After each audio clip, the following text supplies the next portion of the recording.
दोस्तों एक स्टॉक जो कि अगस्त 2024 में लिस्ट होता है दोस्तों, और लिस्ट होने के बाद उसी मंथ 107% के रिटर्न के साथ वो अपना लाइफ टाइम हाई बनाता है।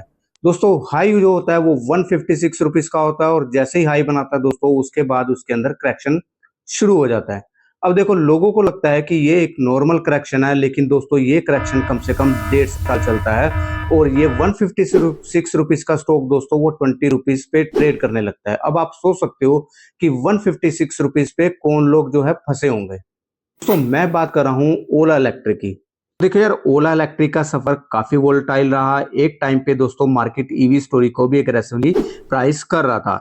देखो लेकिन इस कंपनी को देखो काफी चैलेंज फेस करने पड़े, काफी सारी नेगेटिव चीज थी दोस्तों जो इनके इर्द गिर्द घूम रही थी, जो इनकी इमेज जो है मार्केट के अंदर खराब करने के लिए काफी थी। देखो यार, मैं सबसे पहले इसकी रिस्क साइड की अगर मैं देखता हूँ तो मैं बात करता हूँ तो देखो रिसेंट क्वार्टर में भी ओला इलेक्ट्रिक का जो रेवेन्यू था दोस्तों वो काफी प्रेशर में रहा। क्वार्टर 4 FY26 में भी दोस्तों कंपनी का रिवेन्यू है जो लगभग 57% गिरा, और कंपनी ने जो अपना अराउंड 500 करोड़ का जो है लॉस जो है पोस्ट किया है।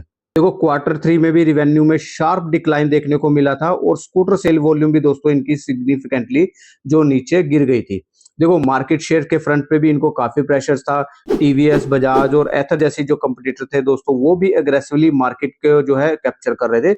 और ये जो फर्स्ट पोजीशन थी दोस्तों इनकी लुढ़क के चौथी या पांचवी पोजीशन पे ये अपने मार्केट शेयर में चले गए थे। इसके अलावा जो कस्टमर सर्विस और प्रोडक्ट जो क्वालिटी कंप्लेंट्स थी दोस्तों वो भी इनके लिए कंसर्न बनी हुई थी।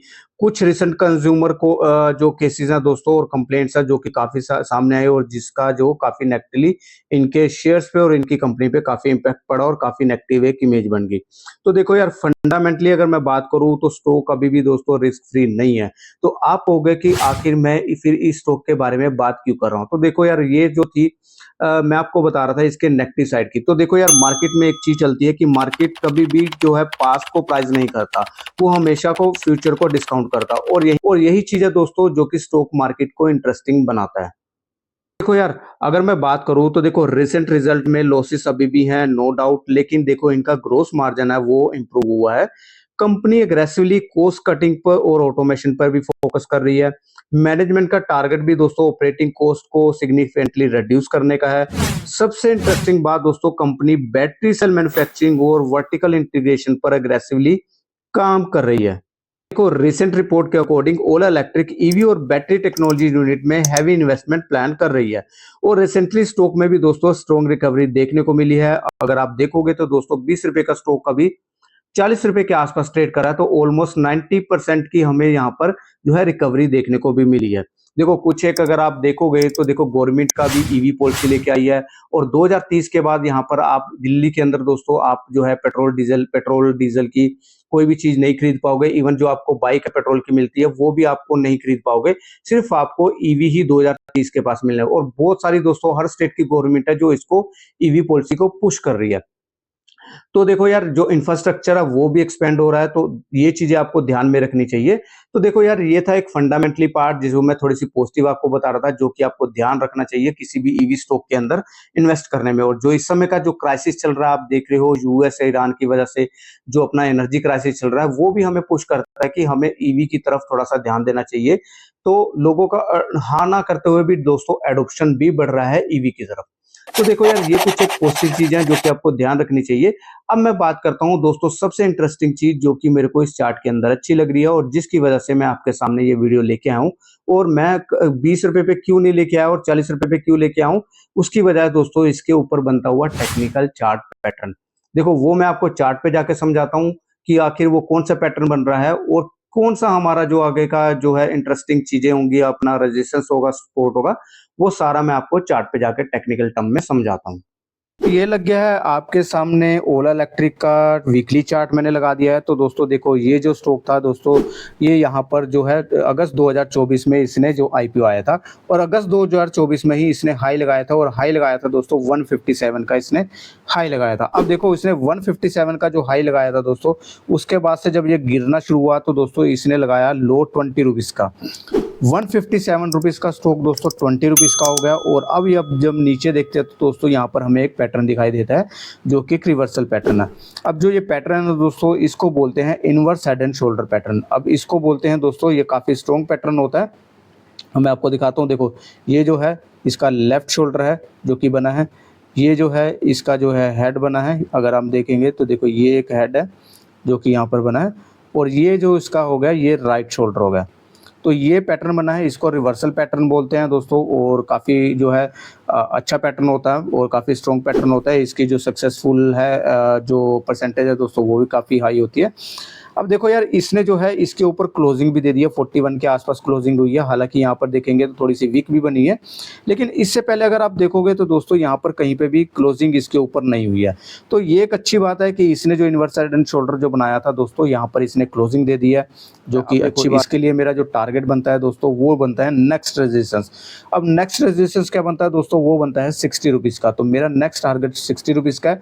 लेकिन अगर आप ध्यान से देखोगे तो दोस्तों यहाँ से लेके 41 से लेके यहाँ पर 60 रुपीज़ का जो टारगेट है दोस्तों वो 40 से 50% का अपसाइड हमें देखने को मिलता है। पैटर्न है बहुत से मैंने ऐसे स्टॉक देखे हैं दोस्तों, एग्जांपल्स देखे हैं जो कि स्टॉक्स यहाँ पर नीचे पैटर्न इस तरह का दिखाता है, तो रिवर्सल पैटर्न दिखाता है। तो उसके बाद दोस्तों उसके अंदर जो है काफ़ी अच्छा पोटेंशियल हमें जो है गेन देखने को मिलता है। तो अगर मैं दोस्तों ये आपके सामने वीकली चार्ट लगाया है, यहाँ पर देखेंगे तो क्लोजिंग भी हो चुकी है। अब मैं थोड़ा सा आपको देखो वॉल्यूम अगर चेक कर लें तो वॉल्यूम भी अगर देखोगे तो दोस्तों वॉल्यूम भी यहाँ पर हमें काफ़ी है इंटरेस्टिंग लग रहा है। देखो ये जो कैंडल्स बनी थी इसके नीचे काफ़ी अच्छे जो है वॉल्यूम्स बने हैं, जो कि दिखाता है कि यहाँ पर कोई बड़ा प्लेयर है जिसका इंटरेस्ट है यहाँ पे।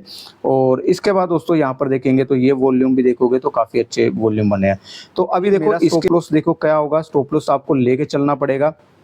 देखो अगर ये कोई भी पैटर्न ऐसा नहीं होता 100% सक्सेसफुल होता है। देखो उसका जो है कभी कभी फेल भी हो जाता है, डिपेंड करता है कि मार्केट में क्या सिचुएशन चल रही है। कोई स्टॉक में ऐसी न्यूज़ आ जाए, बैड न्यूज़ आ जाए और वापस से गिर जाए, तो वहाँ पर क्या होता है कि दोस्तों लोग ट्रैप हो जाते हैं।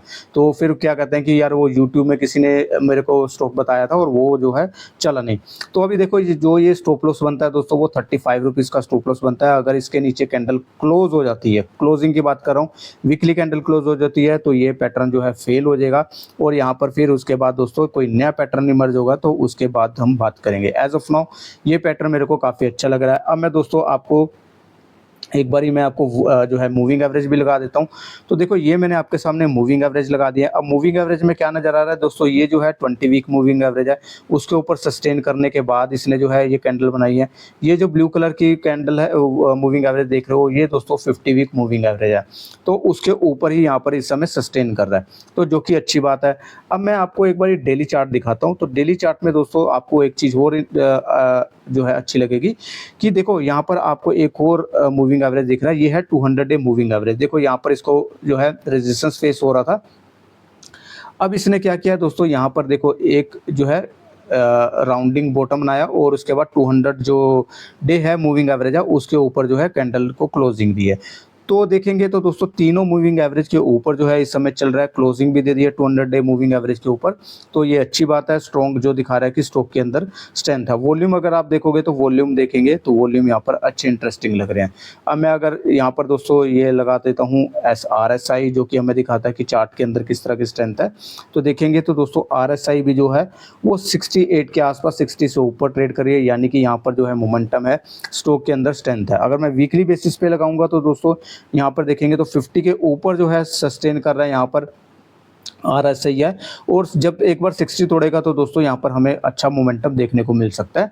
तो ये है दोस्तों मेरा टेक्निकल जो पर्सपेक्टिव है, और मैंने आपको टारगेट बता दिया, स्टॉप लॉस बता दिया। देखो मेरी बाइंग एंड सेलिंग की इसमें से कोई भी रिकमेंडेशन नहीं है, जस्ट मैं आपको व्यू ऑफ पॉइंट बता रहा हूँ। मेरे को चार्ट काफ़ी इंटरेस्टिंग लग रहा है टेक्निकल एनालिसिस पे, तो इसलिए मेरे को ये लगा कि मेरे को शेयर करना चाहिए अपने व्यूज़, क्योंकि कुछ लोग होते हैं दोस्तों जो कि सीखना चाहते हैं, तो उनके लिए ये एक जो है लर्निंग वीडियो हो सकती है। तो ये था दोस्तों मेरा टेक्निकल एनालिसिस। ओवरऑल कंक्लूजन की अगर मैं बात करूं तो ओवरऑल कंक्लूजन ये है कि EV sector long term structural theme है, गवर्नमेंट सपोर्ट भी पॉजिटिव है, और बैटरी मैन्युफैक्चरिंग जो है एक्सपेंशन वो भी पॉजिटिव है। देखो टेक्निकल रिवर्सल पैटर्न डेवलप हो रहा है, लेकिन साथ ही दोस्तों देखो आपको ये भी ध्यान रखना चाहिए कि लॉसेस अभी भी कंटिन्यू है, कंपटीशन इंटेंस है, एग्जीक्यूशन रिस्क अभी भी एग्जिट करता है। इसलिए मेरे लिए ये स्टॉक दोस्तों फंडामेंटली अभी भी परफेक्ट स्टोरी नहीं है, लेकिन टेक्निकली चार्ट जो है डेफिनेटली इंटरेस्टिंग लग रहा है। और एक इंटरेस्टिंग जोन में इस समय ट्रेड कर रहा है। तो देखो यार, आप मुझे कमेंट करके बताओ कि देखो क्या ओला इलेक्ट्रिक यहाँ से कम बैक कर सकता है या फिर ये टेम्परेरी बाउंस है। देखो कमेंट करके जरूर बताना। और अगर आपको ऐसा ही टेक्निकल प्लस फंडामेंटल एनालिसिस दोस्तों वीडियो अगर आपको पसंद आती है तो चैनल को सब्सक्राइब करना मत भूलना। तो मिलेंगे अगली किसी एक वीडियो में। Till then bye bye. और दोस्तों कमेंट करके अपना फीडबैक जरूर देना।